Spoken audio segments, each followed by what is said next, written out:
자, 민주당 인천특위의 위원들 모셨습니다. 김의원 의원님, 전영기 의원님, 박선호 의원님, 차현 의원님. 안녕하십니까. 안녕하십니까. 어제 박선호 의원님이 주진우 의원하고 많이 싸우시더라고요, 보니까. 성격이 굉장히 나쁘셔 보니까. 아니 싸우지 않고 예. 그냥 지적만 한두 개 했는데 정말. 특정을 안 했어요. 그리고 그거 아는 사람 별로 없었어요. 그거 다시 한번 봅시다. 진짜 광분해요. 급성 간염 그거. 몰랐는데 다 알았죠. 네. 윤석열의 부동시 그리고 어떤 분은 급성 간염으로 맞이 군대 봤구나. 면제받고 이런 분도 계시지만 3년 세월을 억구를 이름은 말안 치르면서 했는데 민주화 바로 투쟁으로 자기인 줄 알았나 봐. 신상 발언 신청하더라고요. 확인하면서 아니 잠깐만요 좀 박선원 의원이 지금 언급한 것은 타인의 질병에 대해서 언급을 한 거예요. 제 병역 면제 사유를 언급하면서 지금 어떻게 개인 프라이버시 얘기를 할 수가 있습니까? 이런 내용은 사과하시기 바랍니다. 프라이버시가 아니지. 병이 먼저 사과할 필요가 사유인데. 없다고 봅니다. 모르는 사람이 다 알게 돼서 그 남유키에다 공개되는 거예요. 저는 기준이 있습니다. 급성 감염은 나는 빨리 치료돼서 군대 가는데 전혀 문제가 없을 거라는 제 나름의 판단이 있습니다. 아니 내가 갖고 있는 의료 상식이에요. 그렇기 때문에 내 눈에 있는 들보를 보지 않고 남의 눈에 티끌을 가지고 지적하는 자, 의원님들. 하지 마세요. 의원님들 조용히 네? 해주시기 바랍니다. 생각 못해요. 야. 병무청 공고사항이에요 이거. 네. 개인 질병이야 프라이버시지만 공직자의 병역 면제 사유는 프라이버시가 아니죠. 병무청에 다 공고하는데. 아니, 남유키에 떠 있어요. 제가 국방위원이어가지고 병무청도 국정감사 하거든요. 네. 저거 제가 다 아는 문제예요. 근데 저기 나올 줄은 몰랐어요. 나 말하는 거지 하고. 네. 그 어떤 분이라고 얘기했기 때문에 사실은 특정하진 않아서 아시잖아요. 그래서 몰라요 그랬거든요. 왜 저는 국정감사 뭐 청문회 여러 차례 의회에서 벌어진 일을 하면서 저런 일이 생기면은 나는 아니겠지 하면서 숨거든요. 보통의 경우는 손 들고 납니다라고 얘기한 건 제가 정말 초유의 사태였습니다. 실제로 저 일이 있고 나서 우리 의원님들도 막 항의하셨거든요. 제가 봤을 땐 저 사람 자폭하고 있는데 우리 의원님들 말렸습니다. 저 한번 들어보시죠. 한번 들어보시죠. 저거 자폭하는 나 거. 시상 발언 하지 말라니까 전용기 의원 워워 듣자고 그래가지고 아니, 저도 그게 너무 의아했어요. 네. 저도 몰랐거든요. 급성 간염으로 아. 병역 면제 받은 것은 그건 이제 우리 국방위여서 네. 박선호 의원이 알고 그리고 남들 모르라고 그 단어만 말한 건데 어떤 이는 주진우 의원 본인이 전 국민이 네. 알게 만들어 줬죠. 그러니까 급성 간염은 치료하고 한두 달 치료하면 재검 받아서 군대 가야 돼요. 그러니까 저 문제가 있는 겁니다. 그리고 그러니까 윤석열 부동시, 예? 윤석열 부동시 하는데 그 다음에 급성 간염하니까 윤석열과 자기를 동일시하는 거예요. 좋은 거죠, 윤석열 하면 대통령. 나다. 윤석열 하면 나 주진우잖아. 그러니까 긴급 체포되면은 윤석열이 다시 긴급 체포되면은 가서 단식 농성하세요, 주진우 씨. 갑자기. 안 돼요. 간염은 단식하면 큰일 나요. 아 그래요? 예. 아직도 하여튼 약 뭐 먹는다고. 급성 간염에 대한 의학적 견해는 저희가 전문가한테 따로 듣겠는데 제가- 본인이 나와서 그런 얘기를 할 제가 줄 몰랐어요. 어쨌든. 저도 간을 좀 그래서 단식했잖아요. 병원에서 단식 오래 하면 죽는다고 5일밖에 안 했거든요. 단식하면 안 돼요. 개인 정보는 건강 정보 그만 말씀하시고 자 하여튼 저런 일이 있었습니다. 저런 일 저걸로 상징되는 청문회였어요, 사실은. 네. 예.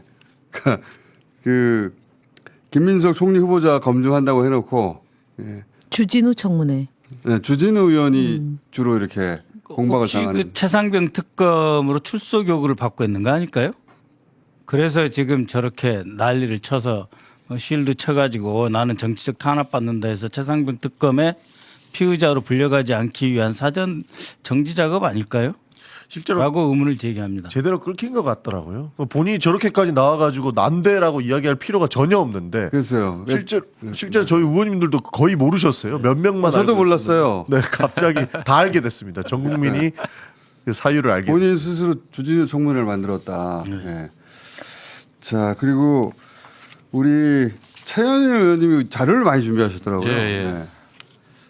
옆에 옆동네 가지고 지역구기도 하고요. 또 김민석 우리 총리 후보가 또 뭐 인준이 돼야지 이재명 정부가 제대로 일하고 또 총리 후보에 대해서 잘 몰라요. 제 세대는 좀 아는데 맞아요, 맞아요. 제가 어릴 적에 어떻게 보면 우리들의 뭐 우상이었잖아요 그 당시에. 대단한 네. 인물이죠. 대단한. 그래서 이제 그때는. 그런 것이 너무 안타깝고 18년 동안 이제 야인 생활을 하면서 얼마나 고초를 겪었을까. 그리고 신앙심이 강하시잖아요. 어떻게 보면 어머님의 그 살아온 삶과 또 본인의 또 그런 고초를 겪으면서 인내 그러한 내공들이 이제 이번에 총리가 되시면서 아마 큰 통찰력도 있고 잘하실 거라 봅니다. 그래서 어제 뭐 그런 자료를 보니까 몰랐던 분들이 많더라고요. 정경 꽃보다 주는 어머님. 1987년도에 네. 그거 유언항쟁. 유명한 사진. 네. 네. 저희가 그 사진은. 비폭력 평화투쟁을 하면서 호원철폐 독재타도를 했었는데 저게 아마 대략 제 기억에는 6월 23일에서 24일경에 이한열 열사 이제 최루탄으로 사경을 헤매고 있는 그 와중에 이제 제2의 이한열이 나오면 안 되니까 그때 이제 정경들 나이랑 이제 김민석 선배는 감옥에 있을 때고 그래서 이제 그 자식을 대하는 엄마의 심정으로 예, 장미꽃을 민가협 어머님들이 너희도 꼽아줬죠. 다치지 말라고. 네, 그렇죠. 예. 예. 저 사진 굉장히 유명한 사진이고 어머님이 그때 굉장히 큰 역할을 하셨죠 민가협에서. 저때 유시춘 맞다, 맞다. 이사장, 유시민 저 작가의 음. 누나도 네. 함께 저기 이제 활약하실 때였습니다. 예. 그래서 나 어제 그 저를 보면서 이제 청문회 준비를 하면서 김민석 후보에 대해서 뭐 억측과 뭐 여러 가지 모함들이 많았잖아요. 특히 돈 문제, 돈 문제. 근데 그래서 저는 양복 모델 얘기하신 거 아니에요? 양보 모델도 얘기하고 근데 후보께서 이 돈 문제, 금전 문제에서 되게 결벽증 같은 스타일이고 그런 거 같더라고요 보니까. 그러니까 오히려. 어떻게 보면 배우자 입장에서는 답답한 사람이죠.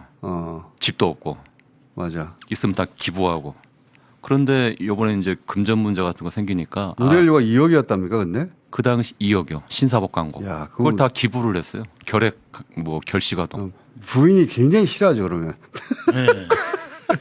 오늘 좀 보니까 아마 김민석 후보자 사모님 네. 통장이 0원인 것 같아요. 돈이 하나도 없다 그러시고 우리가 알기로는 6천만 원 남아 있는 걸로 알고 있잖아요. 예. 그러니까 전재산이 2억 2억 2억 2천 중에서 이제 후원금 빼고 6천만 원을 알고 있는데 그것도 증여세 내고 해가지고 거의 0원, 빵원 돈이 그래요? 하나도 없고 그래서 후보자 쪽에서는 필요하다면 다 계좌 다 공개할 용의가 있다. 지금 이 정도. 현재 계좌가 빵원이라는 거예요 거의. 예, 거의 빵원인. 아, 그건 참 믿기 힘들다 진짜. 정말 힘들어요. 이렇게 고통을 다 이겨내고 왔는데 70억 가진 자, 52억 가진 자, 36억 가진 자, 또 다른 36억 가진 자들이 이렇게 난리를 치잖아요. 아니, 19살 자식이 7억 가진 자. 예. 제가 이제 재산 문제에 대해서 좀 디테일하게 보고 실제 네. 질의를 했는데 화가 나더라고요. 사실 알아가면수록 네, 알아가면 알아갈수록 화가 나고 기본적으로 사실 교회 현금도 본인이 이렇게 추징금을 내서 사회적 책임을 다할 수 있다라는 이 상황이 감사한 거예요. 그래서 교회 헌금도 한 건데 그걸 가지고 뭐 돈이 어디서 났냐. 그래서 하나하나 다 짚어줬거든요. 몇 년대에 얼마를 벌어서 얼마를 갚았다. 그런데도 현금 6억을 장롱에다 쟁여놨다. 이따위 이야기를 하니까 그건 너무 무슨 근거로 그런 얘기하는 겁니까? 장롱 속에 6억이 있다는 거. 저는 검사들이 장난질 치는 방법 중에 하나라고 생각해요. 맞아요. 다 알면서 아닌 거 알면서 알면서 그렇게 토시 딱 가지고 찍어놓고 네. 도망가 보든지 아니면 잘못했다고 하든지 자백하던지 이렇게 예. 찍어 누르는 방식이죠. 공포감을 조성하고 범죄자 취급하고 지금도 지금 그 페이스북에 남아 있어요. 그래서 이거는 빨리 내려야 되고 어제 마지막에 그 배준영 의원이 협박 비슷한 발언 했지 않습니까? 네. 이러면은 무슨 청문회 마치 통과 안 해줄 것처럼 하고 뭐 사과하라는 것도 아니고 뭣도 아니고 그런 발언은 오늘 분명하게 간사님이 잡아주셔야 됩니다. 네. 여기서 민원 처리하시면 어떻게? 경조사업이 가지고 계속 문제 삼았지 않습니까? 그렇습니다. 네, 그 부분은 이제 우리 의원님이 얘기하셨는데 그죠? 그렇습니다. 예. 그러니까 21년도에 경조사가 있었고 그 뒤에는 출판 기념회 이야기가 있었거든요. 그러니까 그때 들어오는 금액을 추징금으로 납부를 합니다. 그러면서 자기 세비의 일부를 또 500에서 한 700만 원 정도를 함께 모아서 납부를 해요. 그리고 그 추징금을 매달, 낼 수 매달. 있으니까 추징금이 거의 누적으로 한 10억 정도 됐다면서요. 그렇습니다. 예. 뭐 사람 죽이는 거지 그건 그 진짜. 이후에 사실 추징금이 누진된 거는 또 약간 다시 돌려받을 수 있는 것도 있나 봐요. 아, 그런데 그래요? 이거는 본인의 사회적 책임이다라고 해서 그것도 안 돌려받았어? 안 받았어요. 아 진짜 네. 답답한 거예요. 진짜 답답하다. 사실 제가 제일 가슴 아팠던 부분은 뭐냐면 이렇게 본인이 세비 받았고 그리고 기타 소득이 생기면 바로바로 본인의 책무를 다하겠다라고 해서 추징금 갚아버리니까 배우자 입장에서는 남편한테 말도 못하고 이제 친정에게 전화해가지고 엄마한테 나 돈 없으니까 생활비 조금만 주면 안 돼? 그렇게 조금씩 받은 거예요. 그거 다 받고 보니까 한 2억 됐다라는 건데 그 돈 어디서 났냐 이렇게 얘기하고 있는 겁니다. 아 그렇게 된 거구나. 그 현실은 하나도 모르는 사람들이 나쁜 것만 배워가지고 나쁘게만 보는 거예요. 그거 불법이 있는 거 아니야? 심지어 하나의 해프닝은 뭐냐면 축의금 그거 김영란법 위반될 수 있는 거 아니에요? 이라고 얘기했는데 그때는 국회의원도 아니었습니다. 그냥 어떻게든 불법이 됐으면 좋겠다. 인디언 기우제 지내듯이 그렇게 얘기하는 겁니다. 아니 그러면 부인이 이제 그 말하자면 처가에서 도움을 받으신 거예요? 그러니까 그 이거는 사실 축의금을- 총리 후보자가 아니었으면 밝혀지지 않았을 그렇죠. 부끄러운 그렇죠. 일인데 축의금을 가장으로서는 들어온 거를 네. 당사자들이 그걸 안 하고 수령을 안 하고 네. 가족 엄마 쪽 양쪽에 부모님일 거 네. 아닙니까? 이쪽은 수령을 안 하고 부인 쪽은 엄마가 수령한 것을 가지고 그 어쨌든 그때 생활비 지원을 해준 건데 그 금액의 총액을 보니까 어느 정도 규모가 된 게 이제 이번에 발견된 거죠. 그 동안은 몰랐던 거고 새벽기도 늘 나가고 그 교회에서 만나고 이런 관계이기 때문에 되게 이제 보통의 경우는 잘 모르잖아요. 모르죠. 네, 말 안 마지막 하니까. 12월 31일 기준으로 재산 신고를 하기 때문에 통장이 어떻게 들어가고 나가는 걸 잘 모르고 보통 이제 저희도 많은 이제 우리 공직자들이 재산 신고할 때 어떤 분은 웃고 어떤 분은 우는데 나중에 몰랐던 재산들이 이제 부인 재산이 이제 나온다거나 부모님 재산이 이제 나온다거나 이러면 웃는 거고 마이너스가 거고. 나오면 이제 우는 게 되는 거잖아요. 그런 식으로 이번에 이제 그 총리 인사청문회 하면서 전체 과정을 알게 된 거니까. 그러니까 부인이 남편한테 얘기하지 않고 그렇게 그렇죠. 생활을 한 거죠. 생활비가 부족하니까요. 예, 근데 그것도 그 카드를 쓰잖아요. 그럼 카드 쓰는 것을 갚기 위해서 어머니로부터 받은 돈을 바로 통장에 넣으니까 바로 싹 나가가지고 사실상 이 모든 그 금융 거래가 다 남아 있습니다. 예, 그래서 자료로 제출할 수도 있지만 그렇게까지 온 가정에 가계부까지 다 제출하고 이게 말이 없어요. 됩니까? 그런 적이 없어요. 이런 청문회가 어디 있어요? 진짜 정말 어제 하루 종일 했는데 이제는 그런지 그만해야 돼요. 그러니까 제가 볼 때는 계엄을 미리 예고하고 계엄을 막고 내란을 종식시키고 윤석열을 파면시킨 장본인이잖아요. 그러니까 백령도에서 죽을 뻔했던 사람이니까 눈에 가시일 거고 어쨌든 대통령은 현직 대통령은 건드릴 수가 없으니까 그 다음에 이제 국무총리 내정자 후보자를 어떻게든 낭만시키려고. 낙마시키려고 온갖 노력을 하는데 전체 금액이 6억에서 거의 다 소명이 됐는데도 불구하고 오전 10시부터 밤 11시까지 똑같은 얘기 반복하더라고요. 다람쥐 쳇바퀴 예. 답변한 걸 돌고 또 돌고 묻고 예, 또 예. 묻고 또 묻고 하더라고. 시인하고 또 다시 묻고 이게 이제 진짜 취조실에서 검사들이 피의자를 취조하듯이 이렇게 하는 방식으로 밤샘 조사 같죠. 예, 예. 그리고 사실 이게 그, 조작질이에요, 조작질. 그 아들 유학비 관련된 건 어떻게 된 거예요? 그것도 그러니까 언론에 많이 보도됐었는데 사실상 초반에는. 그 전 배우자가 예. 알아서 이제 뭐 한 겁니다. 그러니까 실제로. 그 김민석 후보자는 자신은 송금한 내역이 전혀 없다. 그렇죠. 왜냐면은 친권이 없어요. 아 그렇구나. 양육권도 없고 친권도 없어요. 왜냐면은 부채만 7억 가까이 있는 사람이니까 아. 친권을 가져올 수가 없잖아요. 양육권도 없으니까. 그렇구나. 그래서 부인이 그 둘 다 자녀 교육을 한 건데 그와 관련된 그 2020년도에 최초에 이제 재산 신고 국회의원 돼서 재산 신고 하는데 그 부분에 대한 소명을 했던 왜 자제분의 재산이 통장 거래 금액이 이제 잔고가 있는 갑자기 잔고가 생기니까 국회에서 소명하라고 그럴 거 아닙니까? 그래서 소명했던 자녀 통장에는 예, 자녀 통장에 돈이 있는 돈이 이유가 있는데 이게 어떻게 된 거냐? 갑자기 증가된 이유를 소명을 해야 되거든요. 그러니까 그 소명을 그 김자영 아나운서가 했던 자료가 친모가. 있어요. 친모가 한 게 있는 건데 전 부인이. 예, 예. 그러니까 20년도에도 알고 있었죠. 왜냐하면 김민석 의원이 됐지만 결국에는 7억 원이라고 하는 추징금 납부 내역이 남아 있으니까 아무래도 양육권은 전 배우자가 가져간 거고 그러다 보니 양육권 나한테 있다라고 하는 소명서가 냈던 겁니다. 그리고 나서 이후에 사실 그럼 다 해명된 거 아니에요? 된 겁니다. 그 이후에 사실 뭐 코넬 때도 보냈는데 제가 어제 그 얘기를 했어요. 김민석 후보자가 사실 부끄러워서 말 못했을 거다. 오히려 전 배우자한테 아들 잘 키워줘서 그런 좋은 대학 보내서 고맙다고 해야 할 판에 전화해가지고 그 애들한테 송금한 내역 줄 수 있어? 이 얘기를 물어보라고 하는 거는 이 사회적 통념이 없는 거예요. 그냥 선과 악으로 봐서 넌 나쁜 사람이라고 얘기하는 것밖에 안 된다. 근데요, 그 양육권하고 친권을 이제 전 부인이 가지고 계시다 하는 것, 네. 그다음에 아들 통장에 돈이 있다고 하는 건데 사실 이제 김민석 의원 입장에서는 계속 이 빚을 추징을 내야 되잖아요. 예. 이미 신용 불량자 상태란 말이에요. 진짜 신용 불량자였다고 그러면은 상상하기 아들은 어려워 진짜. 그 제가 아들에 어릴 때 대해서 생각하던 김민석 그 초 엘리트가 신용 불량자 생활을 그렇게 오래 했다는 건 그러니까요. 근데 야, 생각해 보세요. 내가 친권을 갖고 양육권을 갖고 있으면은 아들에 대한 부양 의무가 생겨서 돈을 줘야 되잖아요. 근데 나는 돈이 없어요. 근데 아들은 엄마가 준 돈이 있어요. 그럼 이 돈을 내가 친권이 있으면 네 돈 어디서 나서 차업을 당할 수도 있어요.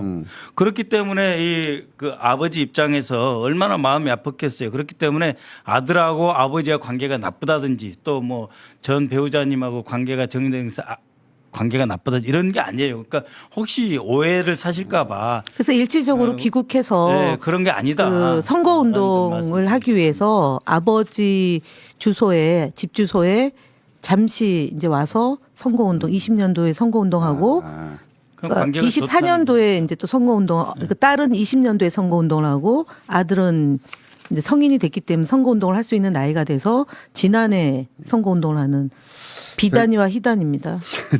제가 인청 의원들을 왜 모셨냐면은 제가 청문회 보면서 특이한 점을 발견했어요. 뭐냐면 그 여야가 갈려서 이제 당연히 야당은 인사청문회 하면 공격하고 문제 제기를 하고 여당은 방어하고 했는데 그런데 이번에 보니까 그 김민석 후보에 대해서 그 여당의 민주당의 인천 의원들이 너무 안타까워하는 거예요.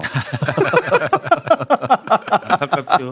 그냥 정권을 위해서 그 사람을 방어한다 이게 아니고 막 안타까워하는 거예요. 사실을 알려주려고. 네. 그러니까 이제 준비하면서 김민석 그 총리 후보에 대해서 몰랐던 얘기들을 알게 되면서 본인 입으로 말하지 않았던 저희들도 좀 죄송한 네. 그 마음이었고 또 어떻게 보면 저 야당에서 공격하는 그거에 대해서 혹시나 그럴까 했는데 그게 아니었다는 거죠. 오히려 이분이 살아온 가정, 어머니, 아들에 대한 애틋한 그 애정 그리고 본인의 어떤 뭐 여러 가지 뭐 기부나 봉사, 물력이 없는 거 그걸 보면서 이런 분이 과연 그랬을까? 주진우가 그렇게 공격하는 게 맞나? 전혀 아니다. 아무리 해도 그게 아니다. 막 그 본인이 억울한가 봐. 최현일 의원이 특히 더 그러니까. 감정이입이 많이 되시나 옆 동네라서 그런지. 매일 보거든요. 매일 보니까 뭐 알거든 제가요. 네. 그리고 돈이 없는 거 알거든 제가. 저도 그리고 가슴이 아팠던 게 제 첫 질문에 네. 이렇게 사실 청렴하게 살아오신 분을 저쪽 야당에서 공격을 하니까 집도 한번 가져보신 적 없으시죠? 라고 물어봤는데 한참 말 안 하시더라고요. 그리고 없습니다. 자기 이름으로 된 거 없습니다라고 말씀을 하시길래 아니 이게 김민석 의원이 한 번도 자기 집이 없었어요? 없었던 한 것 번도 같습니다. 없었어요. 한 번도. 그래가지고 청문회 끝나고 나서 저한테 와서 아유 그런 얘기는 왜 하셨어요? 라고 하시더라고요. 사실 저는 왜 저런 사람들한테 이런 공격을 받냐라고 하는 질문이었는데 오히려 그런 부분도 가슴 아파하시는 것 같아서 제가 너무 미안했습니다. 근데 오히려 저는 더 많이 이런 부분들을 말씀드리고 싶었다. 얘기하니까 많이 그랬다고 하시더라고요. 저희가 이제 88년에 석방됐었습니다. 저하고 동료들이 감방 다. 동기 아니에요? 예. 청주교도소 동기인데. 의원님도 감정이입이 특별하시네. 예, 감방 근데 동기여가지고. 저는 이제 나주서 살고 하니까 서울 올라오면 갈 데가 없어요. 그러면은 그 김민석 의원 집에 한 3, 4일이고 가서 그때 밥도 얻어 먹고. 전셋집인가요? 예. 아니. 아버님, 엄마 집, 엄마 아빠 집, 응, 엄마, 아빠 집. 지금 문제되고 예, 있는 거기 네. 가서 이제 먹고 자고 하면은 어머니가 잘해주시고 아버님이 잘해주시고 얼마나 민폐인지 몰라요. 그때는 민폐인지 몰랐지. 저희가 아니 그래도 미안하죠.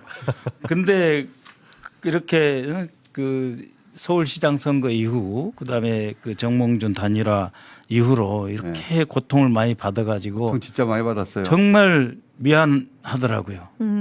본인이 준 고통은 아니잖아요. 저는 그래도 미안하죠. 박선원 의원은 그렇고 저는 사실은 1995년도에 조순 서울시장 선거 때 예.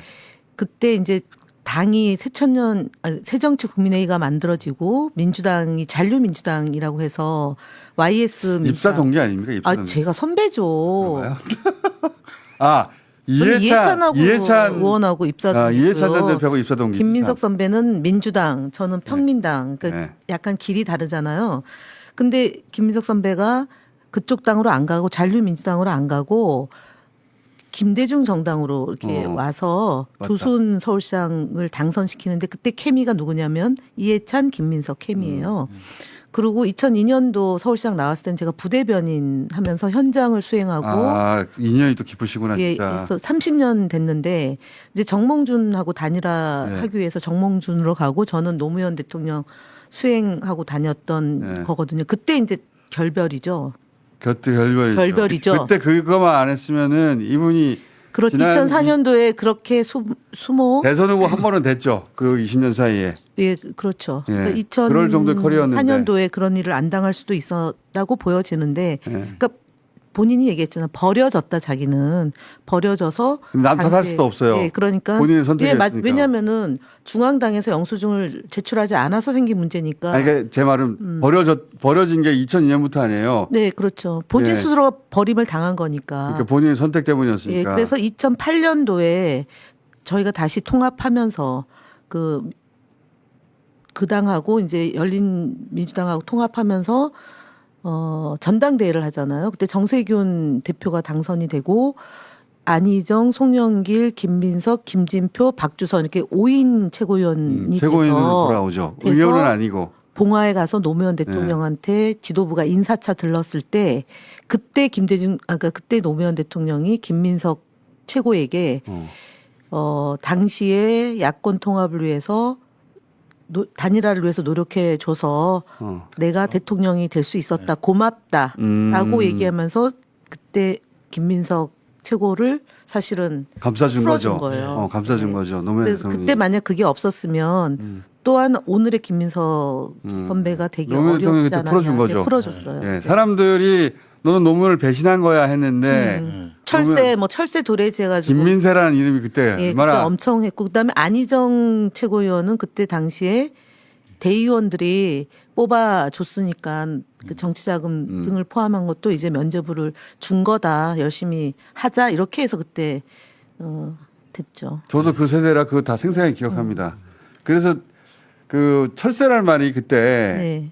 김민석 의원 때문에 네. 등장했어요. 철새 도래지냐 여의도가 그러니까 철새라고. 그래서 제가 김민석 의원하고 40년 친구긴 하지만 예. 진짜 잘한 게 딱 하나 있었어요. 2003년 봄에 예. 노무현 대통령 청와대에 제가 들어갔거든요. 예. 그때 들어갔는데 김민석 보고 싶더라고요. 그래서 예. 연락을 해서 2003년 4월쯤 됩니다. 대림동에 만나서 그렇게 이야기를 했습니다. 그래도 김민석 의원이 있어가지고 단일화가 시도됐고 그래서 우리 정권이 출범한 거다.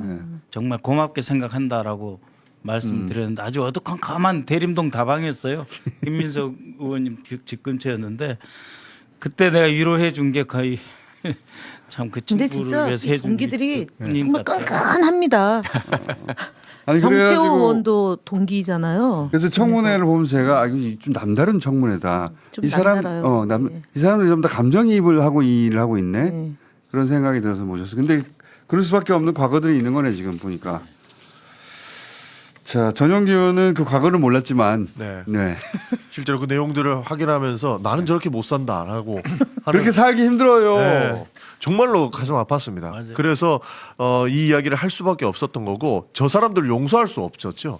왜냐하면 이상한 프레임 짜와가지고 공격을 시도하는 것에 대해서 너무나도 화가 났었습니다. 그래서 주진우 의원이 검사로 지내면서 그리고 어떻게 그 만들었는지 모르겠지만 70억 재산을 만들고 19살 자녀한테 7억 7억 5천. 재산을 주고 그런 사람으로 지금 통장 빵원인 사람한테 예.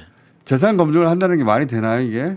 그냥 가슴 아픈 가정사까지 다 파헤쳐가지고 네. 어떻게든 나쁜 사람 만들어 보려고 하는데 그건 사실 단죄해야 된다고 저는 생각합니다. 저 증인 참고인 없는 것 때문에 오늘 한두 군데 보수 언론에서 지적을 했던데 사실은 저희가 윤석열 대통령을 증인으로 채택하자는 건 협상용이고 협상이 구체적으로 들어갔을 때는 최소 인원으로 하던 이전에 그 국무총리 인사청문회 기준에 따라서 다섯 정도로 하자라는 게 이제 위원장의 생각이고 그렇게 좁혀갔어요.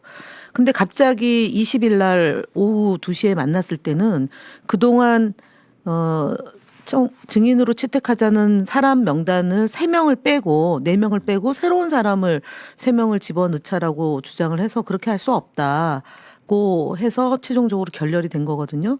근데 마치 통 큰 여당이 아니고 그래서 증인이 없는 증인을 인사청문회다. 없애버리려고 일부러 그랬다. 그거는 사실은 야당이 그 시간 계산을 좀 잘못한 것도 있고 그다음에 표결을 하면 되는데 위원장이 표결을 안 하겠다고 하면서 이게 왜요? 안 한대요. 본인은 표결 같은 걸 안 하는 사람이다. 제 옆에서 보니까 네. 이건 100% 야당의 아마추어 짓이었어요. 왜냐하면 그 20일 날 그러니까 5일 전에 해야 되거든요. 야당이 위원장인데 왜 안 해? 그러니까 야당의 간사가 네. 시간 계산 잘못한 것 같아요. 원래 25일이면 20일 2시까지는 해줘야 네. 이게 그 송부가 됩니다. 그럼 증인 5시로 출석으로 해라. 근데 그게 5시에 최종 합의를 한다고 연락을 받았을 때 6시면은 그 민사소송법상 일몰이라서 이 송부를 못하게 돼 있습니다. 그걸 몰랐구나. 근데 5시에 이 협상을 한다길래 이 사람들 못하겠구나. 근데 시간 제가 계산 잘못했구나. 속셈을 좀 알아보니까요. 예. 우리 쪽에서 이제 김민석 후보에 대해서 20을 줘서 미안하다, 네 인생을 망치겠다라고 손길승. 했던 예. 손모 SK 전 회장. 예, 예. 그다음에 김민석 그러니까 후보자에게 그분은 김민석 후보에게 유리한 증인이죠. 예, 네. 그렇죠. 그다음에 또 한 사람은 억울할 수 있지만은 이렇게 가는 거다라고 했던 수사검사. 검사. 이 수사검사와 SK 전 회장을 만약에 동수로 부르면 피할 방법이 없어요. 근데 그 두 사람을 부르는 순간 이 청문회는 끝납니다. 그렇지. 네, 김민석에게 유리하죠. 요구할 게 없는 거예요. 그래서 결국은 증인을 부르면 불리하다. 그래서 나가는 속셈이 있어서 오히려 시간을 끌어서 한 거다. 그럴 수 저는 이렇게 있겠네요. 이해하고 있습니다. 왜냐면은 정치자금법 이게 이제 당시 핵심인데. 검찰이 만들어낸 네. 사건인데 그걸 증언해 줄 사람이 SK 전 회장이니까 네. 그 사람을 안 부르도록 하려고 예. 그렇게 한 것이다. 네. 아. 그거면 모든 게 김민석 인생이 전체가 다 정리가 돼 버리거든요. 근데 그러면 김민석 제가 당한 겁니까? 김민석 의원은 그게 제일 놀라운 것 같아요. 본인이 복귀하기 어려웠잖아요. 많은 사람들이 복귀 못할 거라고 그랬어요. 정치 일선으로. 네. 왜냐하면 국회의원에 안 나온 것도 아니고 나올 때마다 떨어졌거든요. 또 떨어져가지고. 근데 그 사이에도 정치에 복귀하면 써먹을 것들을 계속 준비하고 있었더라고. 네. 그게 제일 놀라운 것 같아요. 미국에서 박사학위 받고 네. 그다음에 또 변호사 되고 네. 칭화대 가서 또 석사 그거 다 예, 정치하고 연관된 준비하고. 공부들을 하고 예. 있었더라고요. 그러니까 이제 그거는 보통 사람은 아닌 것 같아. 김민석 후보가 이제 정치를 안 했더라면 교수가 됐을 거라고 그러더라고요. 그게 공부, 학업에 대한 그게 상당히 강하고요. 그러니까 미국에 가서 이렇게 하버드 케네스쿨, 뭐 칭화대에서 받고 또 변호사 자격 따고 그렇게 하기가 쉽지가 않거든요. 미국 변호사를 왜 따요? 보통 사람이. 거기 굳이 가가지고. 예. 1987년 12월에 대선에서 졌어요. 네. 그래서 그 12월부터 우리가 노태우 그 취임식 2월 달까지 무슨 고민을 했냐면 페레스트로카에서 소련도 망했다. 대선도 졌다. 우리 나가면 공부하자. 그래가지고 김민석 의원님 어머님이 그 마이마이라고 마이마이. 카세트 예. 플레이어하고 영어 사전? 교재를 보냈어요. 아니 그 영어 회화 공부. 네, 마이마이. 마이마이 오랜만에 둘이 듣는다. 청주교도소 도서관, 청주교도 사는 도서관에 거기서 2시간씩 예. 매일 같이 가서 영어 공부를 같이 했거든요. 그때부터 공부를 하려고 했어요. 그래서 최은일 의원님 말씀대로 정말 교수 학구열이 실제로 있었습니다. 그때는 교수 되려고 그랬고 네, 공부하자. 저는 그때 정치권으로 들어왔습니다. 그때 네. 휴대용 카세트를 마이마이라고. 마이마이. 네, 예. 마이마이 정말 유명했는데. 예. 플레이가 있었는데. 그래서 김민석 그 후보는 청와대 에서 학위도 따고 미국 변호사도 되고 하버드도 다 했는데 의원님은 어떻게 된 거예요? 저도 영국 박사 했습니다. 그래서 오. 영국 박사 학위 소지자고 대학교에서도 강의 많이 했어요. 근데 왜 그래요? 아니 제 아닌 것 같은데. 제 연구 업적이 목사님과 박사 따고 들으세요. 3년 만에 연구 논문 끝날 때가 된것 10여 같아요. 편 이상 발표했습니다. 박사시구나. 오늘 하루 더 보고 혹시 오. 필요하면 다시 한번 모시겠습니다. 예, 감사합니다. 네, 감사합니다. 꽃